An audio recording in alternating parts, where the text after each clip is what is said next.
My name is Kobe Bryant, 17 years old. I wasn't invited to parties or friendly gatherings on the weekend. So on Fridays and Saturdays, I would go in my rec room with my basketball and basically dribble myself to sleep. And I think that was the best thing that could have ever happened to me, because during those lonely hours in the rec room, I discovered the hunger, the motivation, and the desire to be the best possible basketball player that I could be. If I just played a great basketball game, had 40 points or whatever, I'm getting all this positive feedback from people who were at the game. My head swelling up and everything. My parents would be the first people to tell me, hey, look, you played a great game, but there's no need for your head to get all big. No need for you to get cocky and think that the world owes you something. But at the same time, when things are bad, things are going bad, they'll come up to me and say, hey, there's another day, the sun will come out tomorrow. It's time for you to move on and go for bigger sights, set some bigger goals. We were playing against the Lakers, Tom, and we were out here in LA. Look, I always try to outwork people, right? That's just how I made my mark. So the game was at 7. I was like, you know what? I'm gonna come to the Staples Center, because we're playing, this is when the Lakers had Kobe and Shaq. Okay, this is like the championship Lakers. So I'm gonna get there at 3 o'clock, and I wanna make sure I make 408 shots before I go back into the room, and then I sit in the sauna and I get ready for the game. So, get in the car, get to the gym, get there, and as I'm walking onto the court, who do I see? I see Kobe Bryant, already working out. So once I stepped my foot across that line, I started working out. And so I worked out for a good hour and a half. And when I came off, after I was done, I sat down, and of course I still hear the ball bouncing. I look down, I'm like, this guy's still working out? So he was working out, like, it looks like he was in a dead sweat when I got here. Right. And he's still going. And it's not like his moves are nonchalant or lazy. He's doing like game moves, I sit there and I unlace my shoes. I'm like, I want to see how long this goes. So I sit out there and watch, another 25 minutes. And he got done. I said, okay, I think I've seen enough. Go play, come back, get in the sauna, get ready for the game. That game, he drops 40 on us, okay? And after the game is over, I'm like, I have to ask this guy. Like, I have to understand, like, why he works like that. Right. So after the game is over, I'm like, hey, Kobe, like, why were you in the gym for so long? He's like, because I saw you come in. And I wanted you to know that it doesn't matter how hard you work, that I'm willing to work harder than you. We were in Vegas for the start of training camp, and we're getting ready for the Olympics in Beijing. We're going to head to Beijing. And I wanted to establish myself as a young leader on the team by waking up bright and early, day one. So the goal was to be the first one at breakfast. So I set my alarm. I make sure I'm up by sunrise. I get out of bed. I put on my gear and I head downstairs. But when I get there, Kobe's already there with ice packs on his knees, drenched in sweat. Now, it took me a minute to figure it out, but this guy wasn't only awake before me. He had already worked out. He had just played in the finals days earlier. Meanwhile, I'd been off for months and I was still exhausted. What he had done that morning was incomprehensible to me. That dedication he had only days after falling short of an NBA championship. That taught me something I've never forgotten. Legends aren't defined by their successes. They're defined by how they bounce back from their failures. So when you think about the greatest players of all time, 80% of them have God gift of natural talent, ability, body, right? So Jordan, 48-inch vertical, right? You got the big hands, right? You got LeBron, right? You have Shaquille O'Neal, right? Then Magic, 6'9" point guard with vision. Kobe, standard. If I give you 6'6" and then took every 6'6" guard in the NBA and NBA history, you would never find him, right? You would never find Kobe because he didn't have big hands, right? He wasn't quick, he wasn't fast. 38-inch vertical, that's standard. Like if you don't have a 38-inch vertical, you're not even a shooting guard in today's game, right?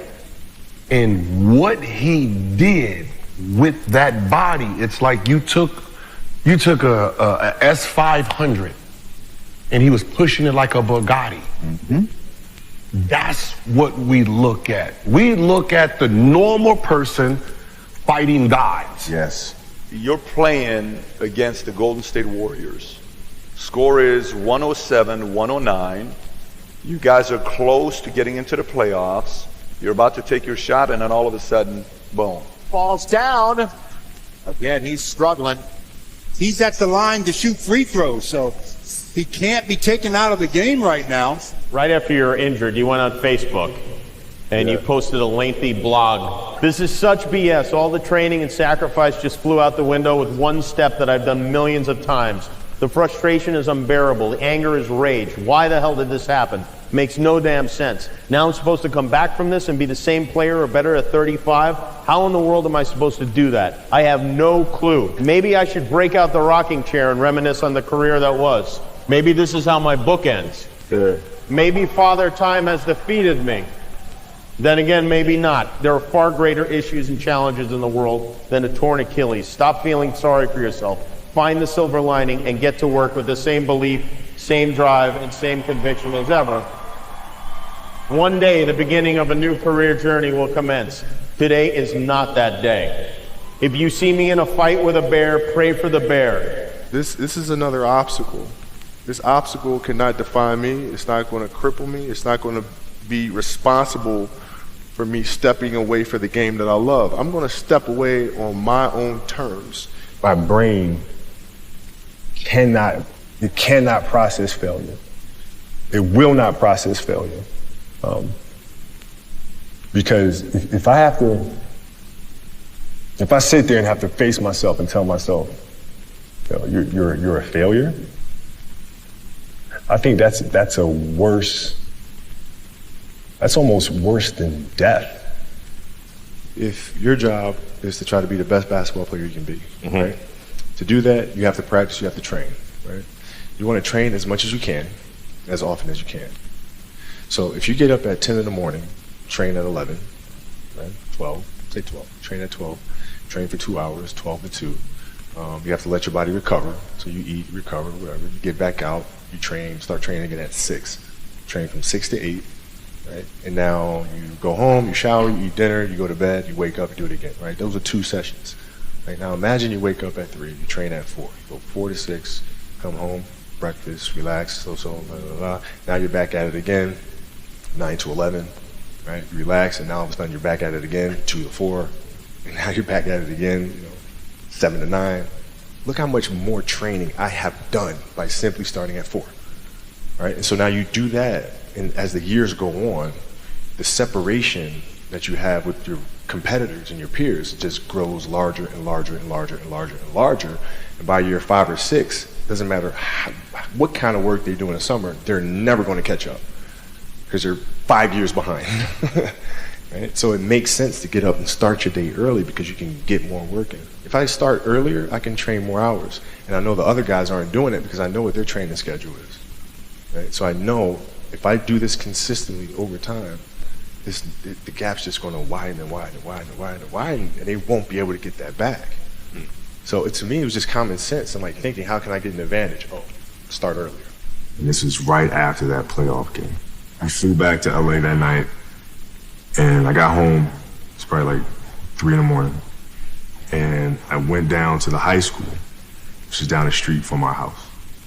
And the janitor let me in the gym, and I shot all day. All day. I mean, all day. And I didn't leave the gym. I just kept shooting and shooting and shooting and shooting and shooting and shooting and practicing and practicing.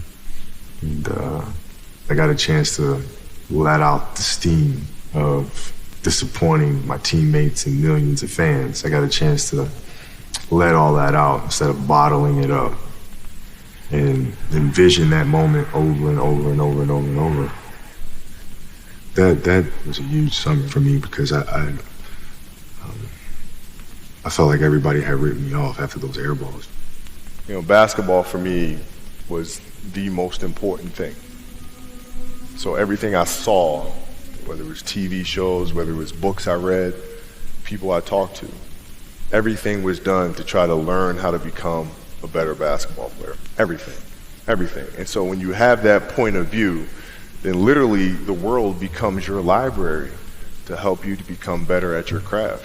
You have to do the hard stuff and watch that game and study that game to not make those mistakes over and over again just because you weren't brave enough to face it. You got to deal with it. Got to deal with it. Face it, learn from it. And all those little things, and it sucks. But you don't want to have that feeling again, do you? Right? So you got to really study it, face it.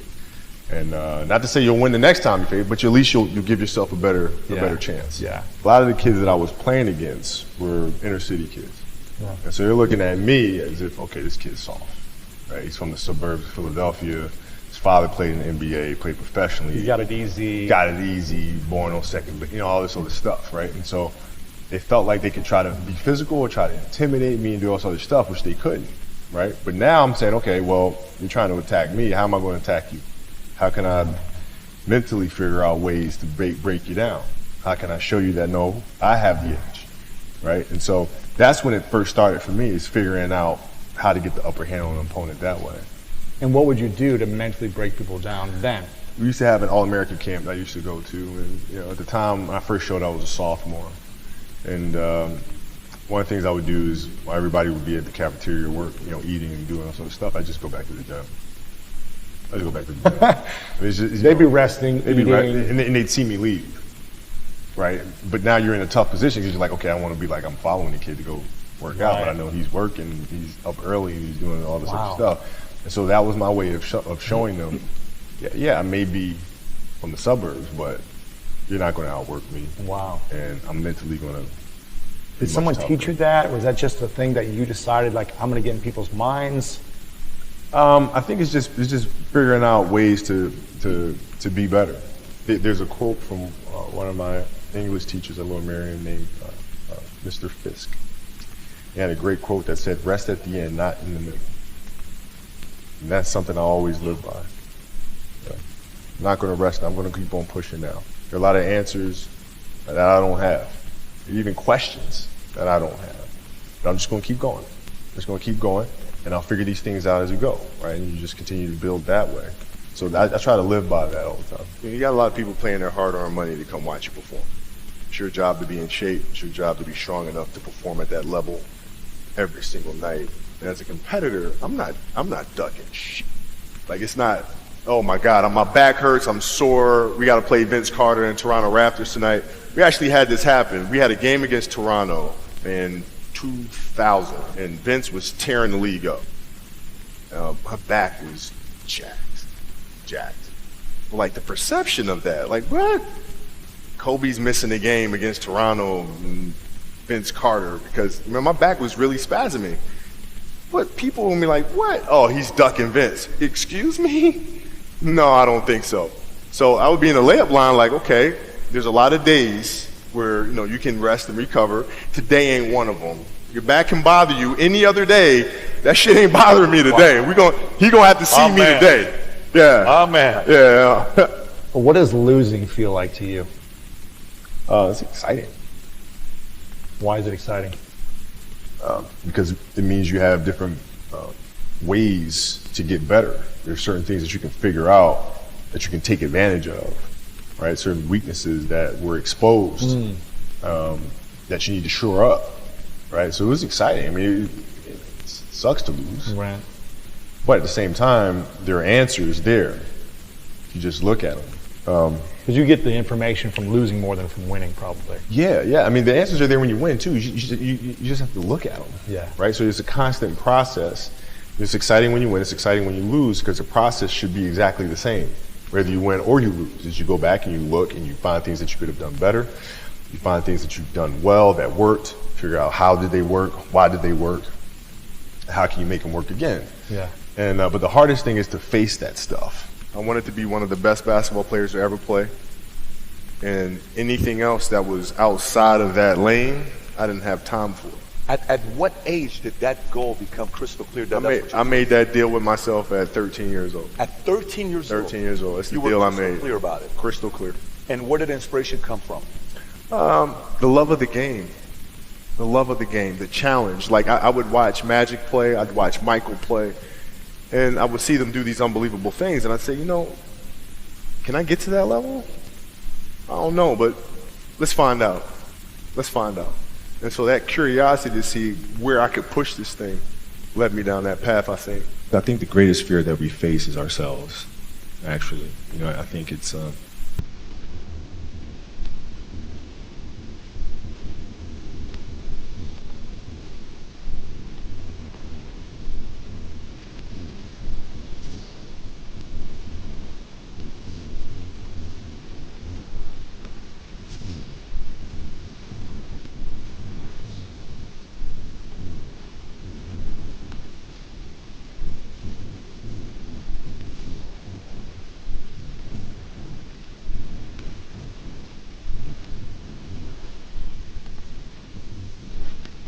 at 13 years old, I played the longer game because my game wasn't about being better than you at 13. It was to be better than you when the chips are really on the line. So when we played at 13, I would size you up and see what your strengths and weaknesses are. How do you approach the game? Are you silly about it? Are you goofy about it? Are you good at it just because you're bigger and stronger than everybody else? Right? Or is there actually thought and skill that you put into it? Right? And when I'd play to my weaknesses. I wouldn't play to my strengths. I played to my weaknesses. Because when you're playing summer basketball, there's so many games. So there's not a lot of skill work being done. So when are you going to get better? Right? When you're playing in competition situations, you're only playing to your strengths. Why? Because you want to win. Right? So what I would do, I was work on the things during those games that I was weak at. Left hand, pull-up jump shot, post game. Right? So I have a strategy. And so then fast forward to when I'm 17, and my game is completely well-rounded, and that player at 13 that I saw at 13 is still doing the same shit at 17, now you got a problem. The Mamba mentality simply means trying to be the best version of yourself. That's what the mentality means. It means every day you're trying to become better. And it's a constant quest. It's an infinite quest. So starting at the age of 2 when I first started playing the game and on, I always ask questions. I always try to get better every single day. Like my kids at 2 could do a lot of things. Mm-hmm. Right? At 2, I could dribble a basketball. I could shoot a basketball on the Nerf hoop at the house. And I would go to practice with my father. I would observe my father. I'd sit and watch games with him. And Was he your first coach? Yeah, man, I guess you could say that. A lot of things I learned by being around the game. Mm-hmm. Right? So by the age of 6, I was already strategizing versus other 6-year-olds. I think the best way to prove your value is to work. Is to learn, is to absorb, to be a sponge. But you always want to outwork your potential. As hard as you believe you can work harder than that. And that's what I tried to do when I first came in the league. But basketball is such a direct competition sport. And me coming in at 17, I hated when my teammates would say, I get hit with an elbow. Right? Shaq would hit me with an elbow in practice, and Nick Van Exel will come up and say, "Are you okay?" I'm like, what? Wow, are you okay? What the hell's wrong with you? So I always had that extra chip on my shoulder. So every day in practice for me was really trying to annihilate everybody that I was playing against. Because I wanted to prove you don't need to babysit me. I'm fine, Breaking news in this Sunday afternoon, 5-time NBA champion, former league MVP, Kobe Bryant died earlier this afternoon in Los Angeles in a helicopter crash. The world was heartbroken yesterday by a helicopter accident in Los Angeles that claimed the lives of 9 people, including that of Kobe Bryant and his 13-year-old daughter, Gianna. Life is short and it's fragile, and we don't know how many birthdays we have, so we don't have to have a birthday to celebrate, just celebrate life. And if you haven't told someone you love them, do it now. Do it. Tell people you love them. Call your friends, text your friends, hug them, kiss them.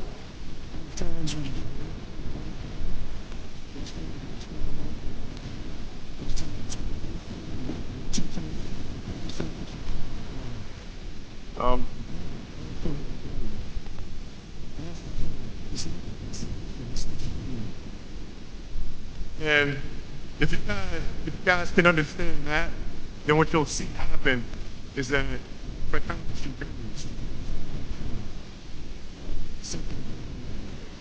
And what brings you the most joy right now? Being with my family. Really? That is the most fun. Hanging out with them all summer, being able to like do things that I ordinarily couldn't do. Yeah. Because of training, because of Sure. season and stuff like that. So being around them and watching Bianca grow up, because there are a lot of things that I missed with Natalia and Gianna because I was playing. So being there every day with them is so much fun, man. So that brings me the most joy. No one knows how much time we have. That's why we must live in the moment. We must enjoy the moment. We must reach and see and spend as much time as we can with our families and friends and the people that we absolutely love. I've always said that I wanted to be remembered as a player that didn't waste a moment, didn't waste a day. And